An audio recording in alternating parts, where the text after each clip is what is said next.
Selesai kita membahas syarat la ilaha illallah, rukun la ilaha illallah, konsekuensi la ilaha illallah, termasuk juga syarat Muhammadur Rasulullah, rukun Muhammad Rasulullah, konsekuensi Muhammad Rasulullah. Terakhir yang membatalkan dua kalimah syahadat, asyhadu an la ilaha illallah wa asyhadu anna Muhammadar Rasulullah, itu sudah selesai kita bahas. Sekarang masuk ke pasal yang ketiga. Kita masih di tauhid uluhiyah, masih di bab yang ketiga. Di pasal yang ketiga ini kita akan berbicara tasyri', ya. Tasyri'. Tasyri' itu adalah bahasa Arab, ya, terambil daripada kata syarra'a, yusyarri'u tasyri'an. Nah, itu katanya. Syarra'a yusyarri'u tasyri'an. Tasyri'.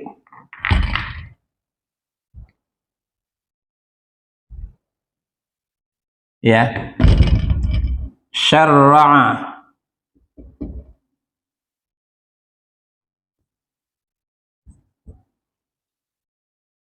yusyarri'u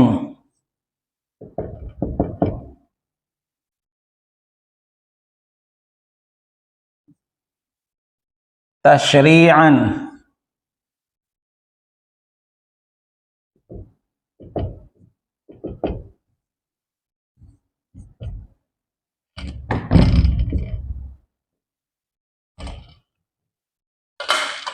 Wazannya fa'ala yufa'ilu taf'ilan. Nah, itu kalau kita pernah belajar bahasa Arab. Apa artinya? Artinya itu jalan secara bahasa. Waalaikumsalam warahmatullahi wabarakatuh. Secara etimologi, ya, artinya jalan. Jadi ketika ditanyakan aina takun, di mana kamu tinggal? Ya, akunu fi syari', ya, hutan panjang. Aku tinggal di jalan hutan panjang. Jadi syari' itu artinya jalan. Itu secara bahasa. Nah, secara istilah, syari' adalah hak Allah. Yang dimaksud dengan tasyri' adalah apa yang diturunkan Allah Subhanahu wa ta'ala untuk hambanya berupa manhaj, berupa jalan yang harus mereka lalui, baik dalam bidang akidah, bidang muamalat, dan sebagainya. Ya. Jadi apa saja yang kita lakukan harus melalui jalan yang telah dibentangkan oleh Allah dan Rasul. Nah, jalan itulah yang dimaksud dengan syari'. Atau yang lebih familiar di telinga kita, syariat. Ya, syariat itu adalah jalan. Ya. Jadi kalau tasyri' itu masdarnya artinya pensyariatan. Ya, pensyariatan. Jadi penentuan jalan itu. Nah, itu yang dimaksud. Termasuk di dalamnya masalah penghalalan dan pengharaman. Siapa yang mencetuskan hukum itu? Ya, pembuat syariat, yaitu Allah Subhanahu wa ta'ala. Ini halal, ini haram. Itu yang berhak menentukan adalah Allah Subhanahu wa ta'ala. Tentu melalui ayatnya di dalam Al-Quran. Atau Rasulullah sallallahu alaihi wasallam melalui hadisnya yang sahih.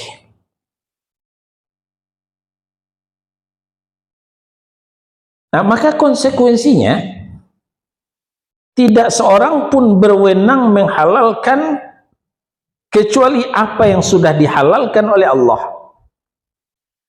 Tidak boleh mengharamkan, tidak seorang pun yang boleh mengharamkan kecuali apa yang sudah diharamkan oleh Allah. Nah, Sekarang ketemu apa yang lagi viral sekarang ini, boykot memboykot gitu. Boykot produk Yahudi, ya. Kita dianjurkan memboykot produk Yahudi, produk Israel. Itu suatu hal yang bagus supaya tidak membantu mereka membantai saudara-saudara kita Palestina. Nah, tapi boykot itu tidak sampai jatuh kepada pengharaman. Ya. Ada teman kita yang masih belanja produk Yahudi, produk Israel. Kita jangan katakan, lu bikin yang haram, lu sudah jelas diboykot, lu belanja juga di sana. Tahan lidah. Itu tidak sampai haram. Karena yang berhak mengharam dan menghalalkan itu adalah Allah. Sementara tidak ada dalil dalam Al-Quran, dalam hadis yang sahih, untuk belanja produk Yahudi itu haram. Itu nggak ada dalil. Cuman dianjurkan kita memboikot produknya, tapi tidak jatuh kepada derajat haram. Maka kita harus sabar, semangat boleh, ya, semangat boleh, semangat jihad, memboikot produk Israel, produk Yahudi, tapi jangan lancang berbicara hukum, karena hukum yang menentukan adalah Allah dan Rasul. Sepanjang Allah dan Rasul tidak menentukan hukumnya, kita tidak boleh gegabah menjatuhkan hukum tersebut. Kita masih di alinea pertama, kita ulang lagi. Tidak seorang pun berwenang menghalalkan kecuali apa yang sudah dihalalkan Allah Subhanahu wa ta'ala. Dan juga tidak boleh mengharamkan kecuali apa yang sudah diharamkan oleh Allah Subhanahu wa ta'ala. Jadi yang berwenang, yang berkompeten menghalalkan, mengharamkan hanya Allah dan Rasulnya. An-Nahl surah yang ke-16 ayat 116. Ya. Nyatanya pada hari ini air yang kita minum air apa tuh? Fit. Ya. Fit itu anak perusahaan Aqua. Fit Aqua produk Yahudi. Ya. Kita masih belanja. Ya. Memang kita usahakan cari produk muslim. Tapi kalau kita minum fit itu tidak haram, masih halal. Karena tidak ada dalam Al-Quran dan hadis ya mengharamkan produk Yahudi tersebut. Nah, ini satu contoh ya. Nah, cuman kurang baik saja ya, akan lebih baik kita cari produk muslim untuk kita konsumsi. Sekarang kita ke An-Nahl surah yang ke-16 ayat 116. Wala taqulu lima tasifu alsinatukum, ya, lima tasifu alsinatukumul kadhiba hadha halalun wa hadha haramun litaftaru 'ala Allahil kadhib. Dan janganlah kamu mengatakan terhadap apa yang disebut oleh lidahmu secara dusta, ini halal, ini haram, untuk mengada-adakan kebohongan terhadap Allah Subhanahu wa ta'ala.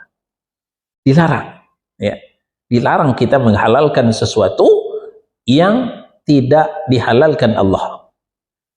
Dilarang kita mengharamkan sesuatu yang tidak diharamkan oleh Allah dan Rasulnya tentunya. Berlanjut ke Yunus surah yang ke-10 ayat 59. Qul ara'aitum ma anzalallahu lakum min rizqin faja'altum minhu haraman wa halalan qul Allahu adzina lakum am 'alallahi taftarun. Katakan kepada mereka, hai Muhammad, terangkanlah kepadaku tentang rezeki yang diturunkan Allah kepadamu, lalu kamu jadikan sebagiannya haram dan sebagiannya halal. Katakanlah, apakah Allah telah memberikan izin kepadamu tentang ini ataukah kamu mengada-adakan saja terhadap Allah Subhanahu wa taala? Kita dipertanyakan oleh Allah. Ya. Kita dipertanyakan oleh Allah, berarti kita telah lancang melakukan yang bukan urusan kita. Yaitu adalah termasuk rububiyah Allah Subhanahu wa taala. Urusan Allah menghalalkan dan mengharamkan itu, bukan urusan kita. Kita hanya mengikuti apa yang dihalalkan Allah, kita halalkan. Apa yang diharamkan Allah, kita haramkan. Nah, yang diharamkan Allah itu adalah bekerja sama dengan orang kafir, itu yang diharamkan. Bekerja sama dalam hal dosa dan maksiat, itu yang diharamkan. Wa ta'awanu 'alal birri wat taqwa. Saling tolong-menolonglah kamu. Saling bekerja sajalah, bekerja samalah kamu. Yang 'alal birri wat taqwa, dalam hal yang baik menuju takwa. Wala ta'awanu 'alal itsmi wal 'udwan. Jangan kamu saling tolong-menolong dalam hal dosa dan permusuhan. Ya, jangan kamu saling tolong-menolong dalam hal dosa dan permusuhan.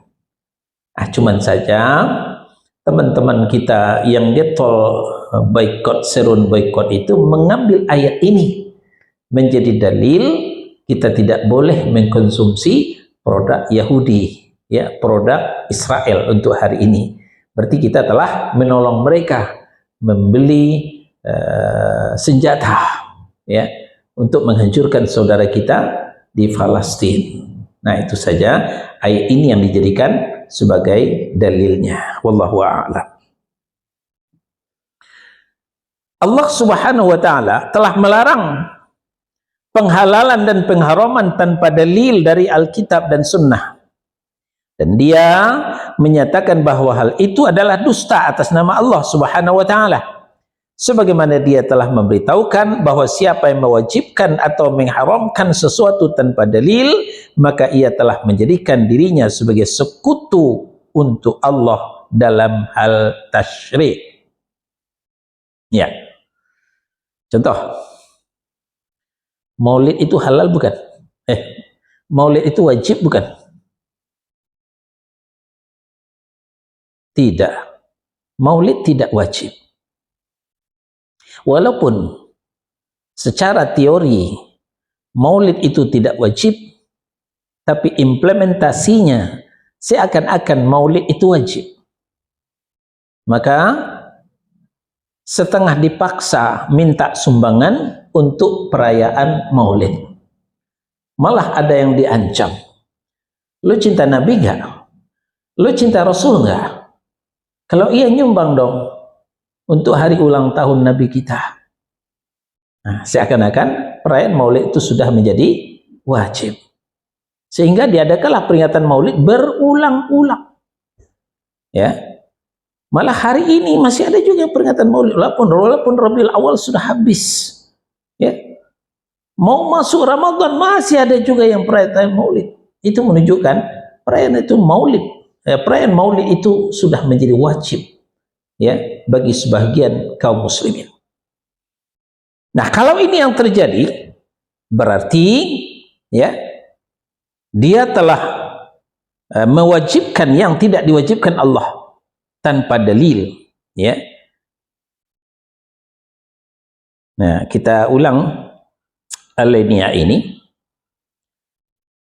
Allah Subhanahu wa taala melarang penghalalan dan pengharaman tanpa dalil dari kitab dan sunnah, dan dia menyatakan bahwa hal itu adalah dusta atas nama Allah, sebagaimana dia telah memberitahukan bahwa siapa yang mewajibkan atau mengharamkan sesuatu tanpa dalil, maka ia telah menjadikan dirinya sebagai sekutu untuk Allah dalam hal tasyrik. Sekarang kita ke Asy-Syu'ara ayat 21. Am lahum syuraka'u syara'u lahum minad din ma lam ya'zam bihillah. Apakah mereka mempunyai sembahan-sembahan selain pada Allah yang mensyariatkan untuk mereka agama yang tidak diizinkan oleh Allah? Ya. Berarti kalau kita mengikuti ya kewajiban yang dibuat oleh orang-orang selain pada Allah, berarti kita telah menjadikan mereka sebagai sembahan-sembahan, ya, Tuhan-Tuhan untuk kita ibadahi, karena kita telah mengikuti pensyariatan mereka ketika mereka menghalalkan dan mengharamkan. Mengucapkan selamat Natal itu diharamkan oleh Allah, ya, melalui Ali Imran ayat 149. Ya ayyuhalladzina amanu in tuti'ul ladzina kafaru yarudduku ala aqabikum fatanqalibu khasirin. Wahai orang yang beriman, ya, jika kamu mengikut saja kepada orang kafir, maka mereka akan mengembalikanmu ke belakang, artinya murtad. Kalau itu yang terjadi, jadilah kamu termasuk orang yang merugi. Jadi mengucapkan selamat Natal, apalagi ikut Natal bersama, itu haram.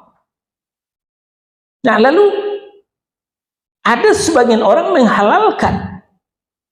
Bukan hanya menghalalkan, tapi mencontohkan mengucapkan selamat Natal, mencontohkan datang ke gereja dalam acara Natal bersama. Berarti itulah menghalalkan yang diharamkan Allah Subhanahu wa ta'ala. Nah, maka kalau kita mengikuti mereka, berarti kita telah mempunyai sembahan-sembahan lain selain pada Allah Subhanahu wa ta'ala. Sekutu-sekutu dalam hal tasyri', pensyariatan. Nah, kita ulang ayat ini, Asy-Syu'ara 21. Apakah mereka mempunyai sembahan-sembahan selain Allah yang mensyariatkan untuk mereka agama yang tidak diizinkan oleh Allah? Kita dipertanyakan oleh Allah Subhanahu wa ta'ala. Siapa yang mentaati musyarri'? Siapa itu musyarri'? Yang pembuat syariat, yang membuat aturan, itu musyarri' namanya itu. Ya. Siapa yang mentaati musyarri', pembuat syariat selain Allah, maka ia telah mempersekutukan Allah. Musyrik namanya. Asyirku fit ta'ah, syirik dalam ketaatan. Nanti di Tauhid jilid 3 kita akan di situ akan membahas tentang syirik, macam-macam syirik. Satu di antaranya asyirku fit ta'ah, syirik dalam ketaatan. Nah, kapan kita jatuh kepada syirik dalam ketaatan? Ketika kita mengikuti musyarri', pembuat syariat selain daripada Allah Subhanahu wa ta'ala. Al-An'am surah yang ke-6 ayat 121. Wa in ata'tumuhum innakum lamusyrikun. Dan jika kamu menuruti mereka, mentaati mereka, sesungguhnya kamu tentulah menjadi orang-orang yang musyrik. Ya, menjadi orang yang musyrik. Jadi musyrik itu bukan menyembah berhala saja. Termasuk mengikuti orang kafir juga bisa jatuh kepada menjadi musyrik. Maksudnya adalah orang-orang yang menghalalkan bangkai yang sudah diharamkan Allah, itu contoh saja ya. Bangkai itu diharamkan Allah.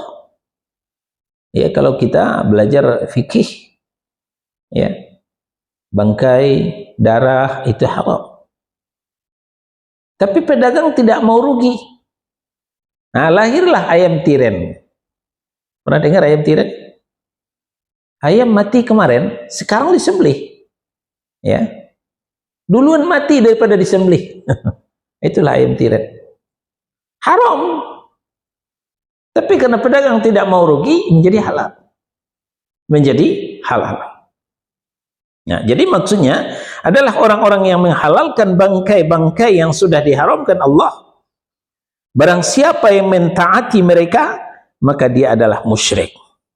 Sebagaimana Allah Subhanahu wa ta'ala memberitahukan bahwa siapa yang mentaati para ulama dan rahib-rahib dalam hal menghalalkan apa yang diharamkan Allah dan mengharamkan apa yang dihalalkan Allah, maka ia telah menjadikan mereka sebagai Tuhan-Tuhan selain Allah. Ini berat permasalahannya. Ya. Sepertinya kasusnya sepele. Kasusnya ringan. Tapi akibatnya berat. Ya. Apa akibatnya? Berarti telah menjadikan mereka sebagai Tuhan-Tuhan selain daripada Allah Subhanahu wa ta'ala.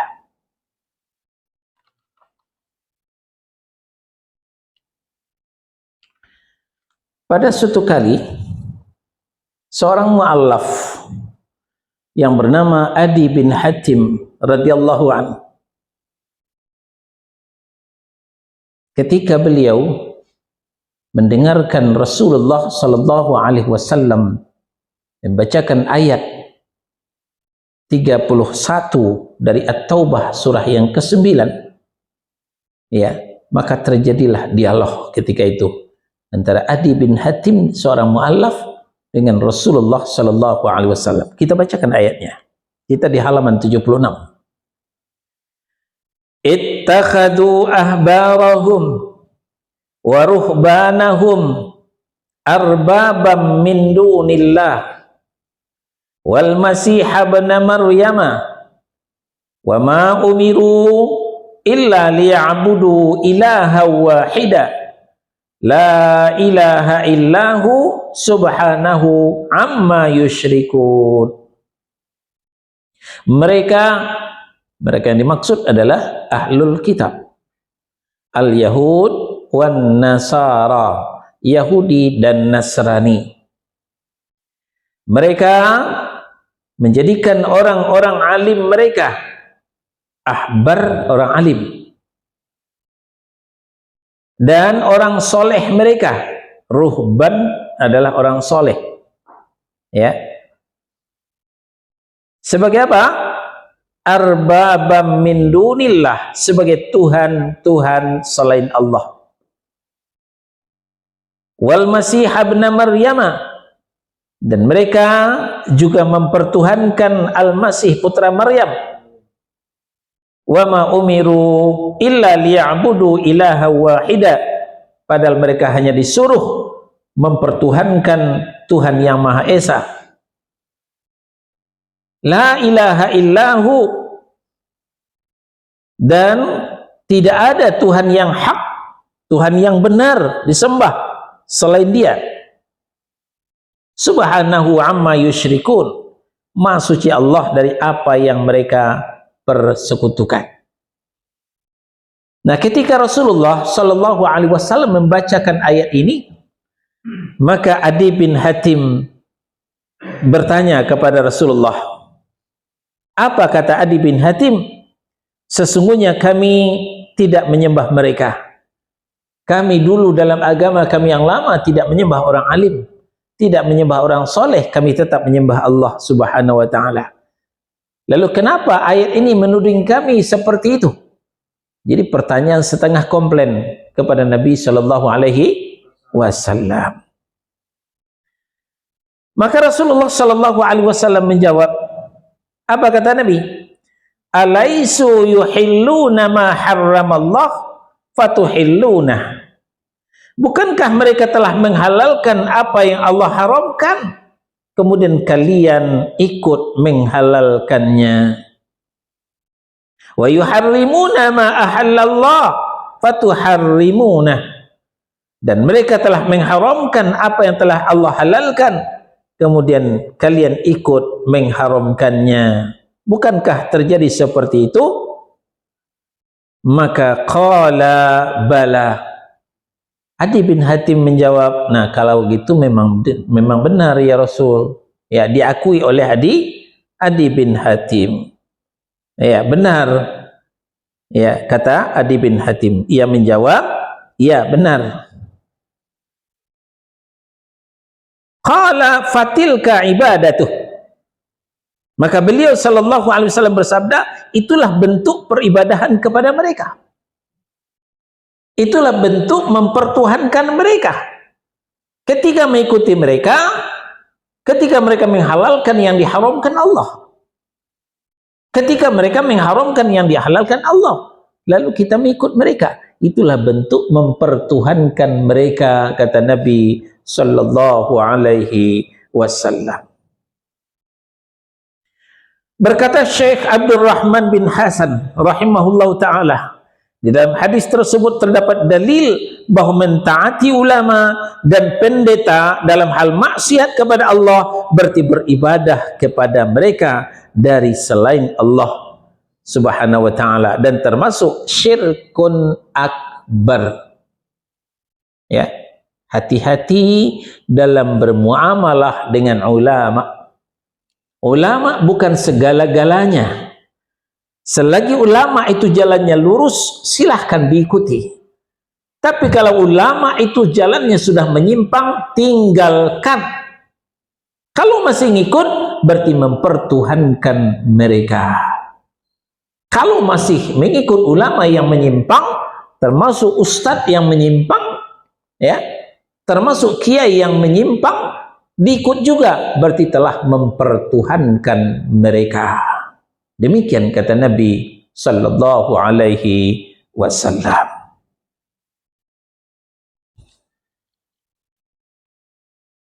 Karena akhir ayat tersebut berbunyi, wa ma umiru illa liya'budu ilaha wahida la ilaha illahu subhanahu amma yusyrikun. Ujung ayat 31 At-Taubah tadi. Padahal mereka hanya disuruh menyembah Tuhan yang Maha Esa. Tidak ada Tuhan yang hak disembah selain Dia, maksudnya Allah dari apa yang mereka persekutukan. Jadi mereka hanya disuruh menyembah Allah, mereka hanya disuruh taat kepada Allah. Kenapa kalian menyembah selain Allah? Kenapa kalian lebih taat kepada selain Allah? Nah, maka itulah disebabkan orang itu jatuh kepada kesyirikan yang sangat besar, yaitu asyirku fit ta'ah, syirik dalam ketaatan.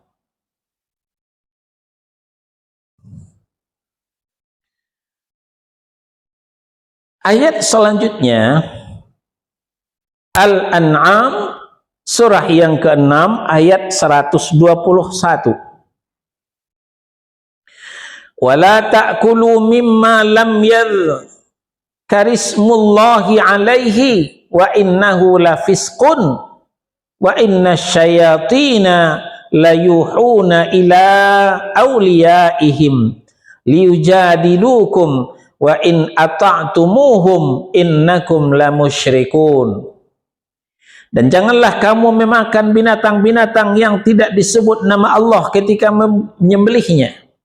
Sesungguhnya perbuatan yang semacam itu adalah suatu kefasikan. Sesungguhnya setan itu membisikkan kepada kawan-kawannya agar mereka membantah kamu. Dan jika kamu menuruti mereka, sungguhnya kamu tentulah menjadi orang-orang yang musyrik. Jadi gampang sekali kita bisa menjadi musyrik dengan mengikuti orang yang menyimpang, berarti kita sudah menjadi musyrik. Ya, apalagi dakwah liberal yang semakin menggila, ya, yang semakin menggila dan ada di sekitar kita. Ya, semua agama benar, jangan terlalu ekstrim, jangan radikal, kita harus toleran. Dakwah liberal seperti itu. Nah, maka sah-sah saja gonta-ganti ibadah. Beragama bagaimana musimnya. Idul Fitri minal aidin wal faizin, Desember Natal bersama.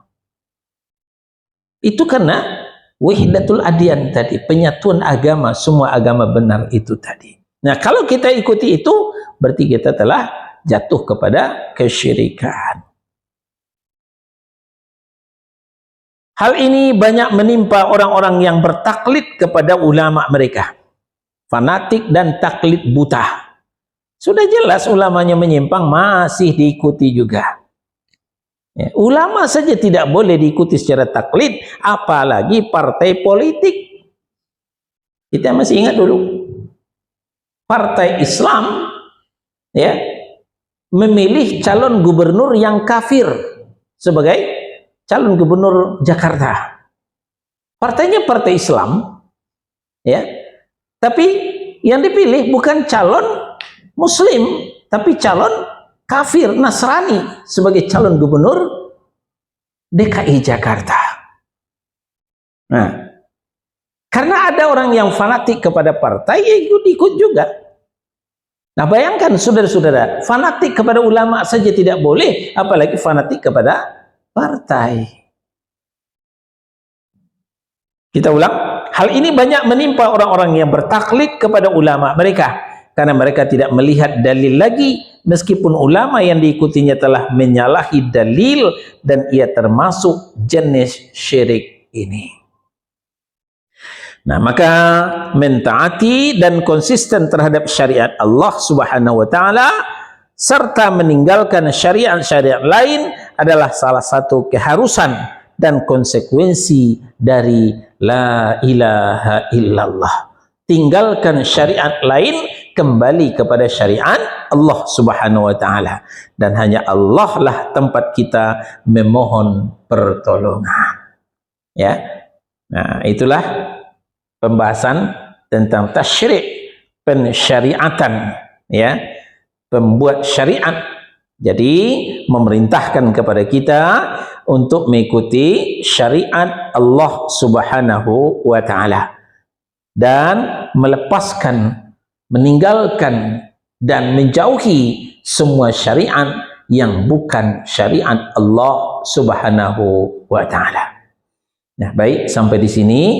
Insyaallah pekan depan kita lanjutkan kembali ke pasal yang keempat. Silahkan yang mau bertanya. Ya, Assalamualaikum Ustaz, saya mau tanya. Ya. Berarti bukan terhadap ulama tertentu itu kalau fatwanya bertentangan dengan Allah termasuk tasdik juga, Ustaz? Iya. Itu bisa menjatuhkan kita ke lembah kemusyrikan.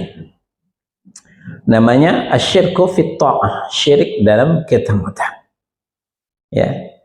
Jadi syirik itu bermacam-macam. Asyirku fil niyat, asyirku fit ta'ah, asyirku fil mahabbah. Ya. Syirik dalam niat, syirik dalam ta'at, syirik dalam cinta. Silakan Pak Edi.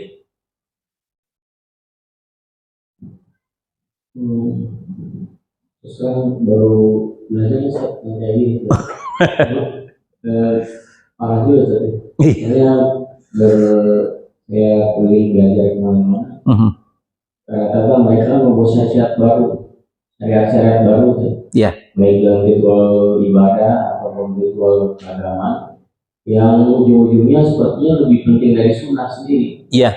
Ya kan, dan itu diiming-imingi oleh nanti kalau nggak begini jadi begini, atau kalau begini nanti bisa jadi usahanya maju, begini. Ditakut-takuti dan diiming dengan nggak dalil yang nggak jelas gitu. Iya, iya. Ternyata itu kalau tetapi bisa termasuk syirik. Banyak dimusuhin kita.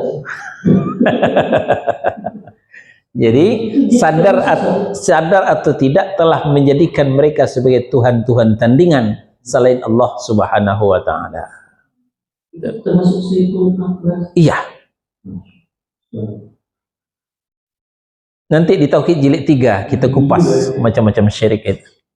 Banyak Ustaz, tiap firqah itu membuat syariat baru, terus akhirnya sepertinya lebih penting dari sunnah sendiri. Betul. Mengalahkan itu ditakut-takutin dengan apa, terus juga jika diiming-imingi dengan sholat, bahwa kejayaan bagaimana itu, oh ternyata termasuk sih.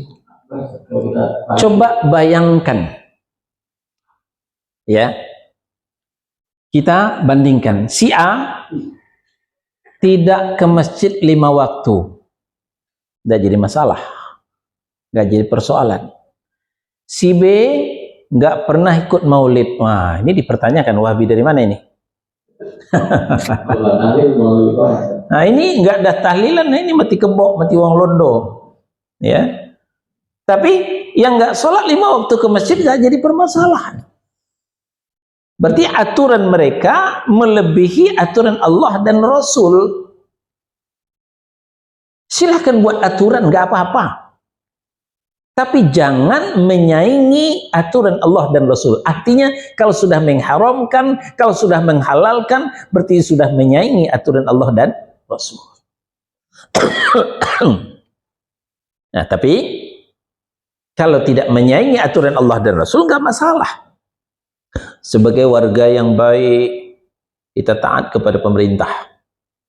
Sebagai warga yang baik, patuh kepada RT dan RW. Ya. Tamu sekali 24 jam lapor. Nah, kan gitu peraturan RT dan RW. Ya nggak masalah. Banyak kita ikuti aturan. Tapi jangan menyaingi aturan Allah dan Rasul. Jangan sampai menghalalkan dan mengharamkan. Kalau sudah menghalalkan dan mengharamkan, berarti sudah menyaingi aturan Allah dan Rasul. Nah, ini yang membuat kita jatuh kepada kemusyrikan. Tapi herannya nggak dipelajari di tempat lain, cuma di bab ini yang dan dari ini jelas juga. Iya. Terus selama ini laporan itu buat apa? Ya, ini nggak pernah ini Ustaz. Iya, iya. Jadi ilmu itu sangat luas. Makanya kita jangan berhenti belajar. Jangan berhenti belajar. Baru di Tauhid jilid 1. Sudah banyak kita terbengong-bengong. Nah, belum selesai. Tauhid kita ada 4 buku Tauhid mau kita baca, insyaallah. Kalau ngosongin ini, ngosongin apa? Pikiran, ngosongin gelas, biar bisa muntah-muntah. Iya. Bisa ngamuk. Iya, betul. Ya, bersyukurlah kita kepada Allah diberikan kesempatan untuk belajar. Masih banyak saudara kita di luar sana tidak punya kesempatan untuk belajar. Kesempatan ada, tapi tidak digunakan untuk belajar. Masih ada di bawah mungkin? Coba dipancing pertanyaan dari bawah.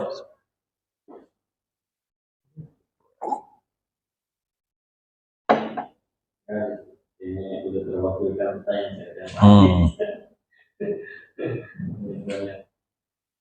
Obat. Iya.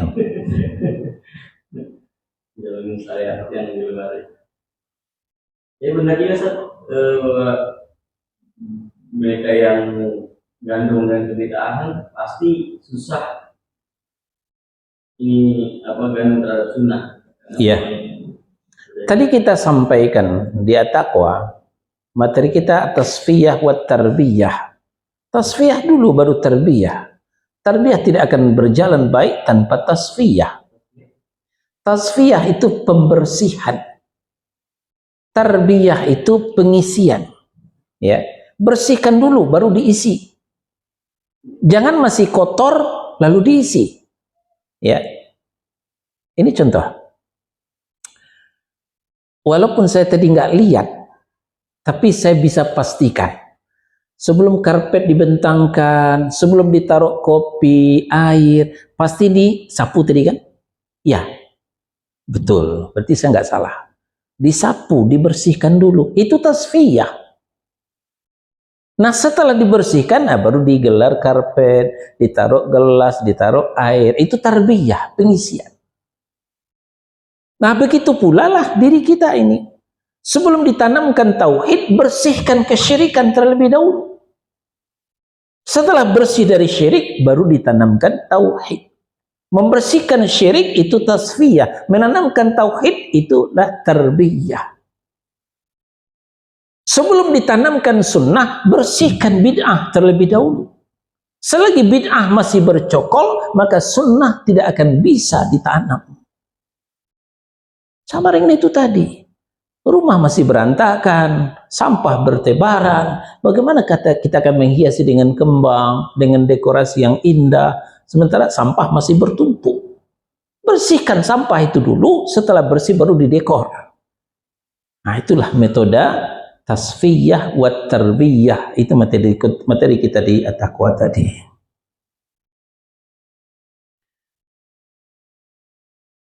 Yang lain silakan.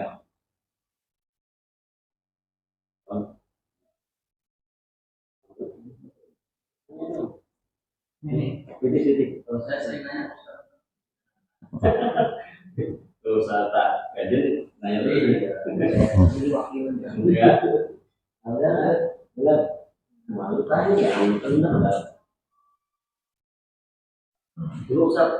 Maaf nih kalau pakai mic, caranya nggak pakai mic. Iya. Nah, baik, kalau tidak ada pertanyaan kita tutup dulu. Subhanakallahumma wa bihamdika asyhadu an la ilaha illa anta astaghfiruka wa atubu ilaik. Sallallahu ala nabiyyina Muhammadin wa ala alihi wa sahbihi wasallam. Barakallahu li wa lakum. Wassalamu alaikum warahmatullahi wabarakatuh.